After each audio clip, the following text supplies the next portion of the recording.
بسم اللہ الرحمن الرحیم۔ السلام علیکم ورحمۃ اللہ وبرکاتہ۔ معزز سامعین کرام، آج میں آپ کی خدمت میں حاضر ہوا ہوں رمضان المبارک میں تہجد کے فضیلت کے بارے میں۔ رمضان المبارک رحمتوں اور برکتوں کا مہینہ ہے، اور اس مہینے میں تہجد کی نماز کی خاص فضیلت ہے۔ تہجد وہ نفل نماز ہے جو عشاء کے بعد سونے کے بعد رات کے آخری حصے میں ادا کی جاتی ہے۔ اس مبارک مہینے میں اس کا اجر کئی گنا بڑھ جاتا ہے، اللہ تبارک و تعالی کا قرب حاصل ہو جاتا ہے۔ رمضان میں رات کے آخری پہر اللہ تبارک و تعالی اپنے بندوں کے قریب ہوتا ہے اور دعا قبول فرماتا ہے۔ تہجد بندے کو اللہ کی خاص قربت سے نورانیت ملتی ہے۔ دعا قبولیت کا وقت موجود ہوتا ہے۔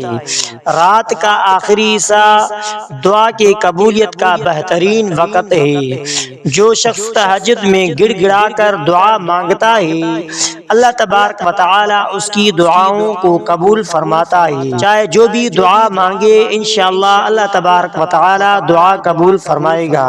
رمضان قرآن کا مہینہ ہے۔ تہجد میں قرآن کی تلاوت کرنے سے دل کو سکون اور روح کو تازگی ملتی ہے، اور اجر بھی بہت زیادہ ہوتا ہے، گناہوں کی معافی مل جاتی ہے۔ تہجد استغفار کا بہترین وقت ہے۔ حدیث مبارکہ کے مطابق جو شخص ایمان اور احتساب کے ساتھ قیام رمضان کرتا ہے، اس کے پچھلے گناہ معاف کر دیے جاتے ہیں۔ لیلۃ القدر کی تلاش کی جاتی ہے۔ رمضان کی آخری عشرے میں خاص طور پر تہجد کی اہمیت بڑھ جاتی ہے، کیونکہ انہیں راتوں میں لیلۃ القدر ہوتی ہے، جو 1000 مہینوں سے بہتر ہے۔ تہجد انسان کے دل کو نرم اور منور بناتا ہے، پریشانیوں کو دور کرتے ہیں اور روحانی سکون عطا کرتے ہیں۔ تو معزز سامعین کرام، رمضان میں تہجد کی اہمیت ایک ایمان افروز واقعے کے ساتھ بیان کر رہا ہوں۔ رمضان المبارک میں تہجد صرف نفل عبادت نہیں، کہ اللہ تبارک و تعالی سے راز و نیاز کا خاص موقع ہے۔ ایک خوبصورت واقعہ بیان کرتا ہوں جو حضرت عمر رضی اللہ تعالی عنہ کے دور کا واقعہ ہے۔ ایک مرتبہ حضرت عمر بن خطاب رضی اللہ تعالی عنہ رات کے وقت مدینہ کے گلیوں میں گشت فرما رہے تھے۔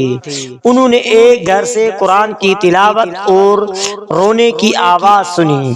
قریب جا کر معلوم ہوا کہ ایک بوڑھی خاتون تہجد میں کھڑی اللہ تبارک و تعالی سے اپنے گناہوں کی معافی اور اپنی حاجات کی قبولیت کے لیے دعا کر رہی ہے۔ حضرت عمر رضی اللہ تعالیٰ عنہ یہ سن کر رو پڑا اور فرمایا، رات کے اندھیرے میں جو بندہ اپنے رب کو پکارتا ہے، اللہ اسے ہرگز ضائع نہیں کرتا۔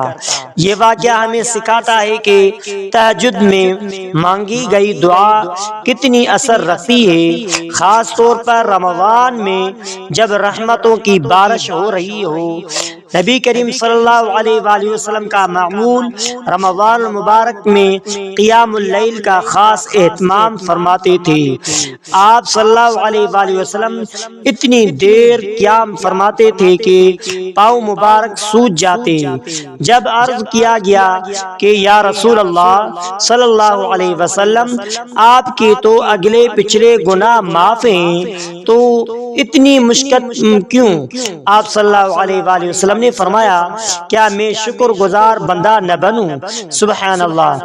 یہ ہمیں سکھاتا ہے کہ تہجد صرف حاجات کے لیے نہیں، بلکہ شکر اور محبت الہی کا اظہار بھی ہے۔ عشاء اور تراویح کے بعد جلدی سو جائیں، سحری سے 30-40 منٹ پہلے الارم لگائیں، کم سے کم 2 رکعت خلوص کے ساتھ ادا کریں۔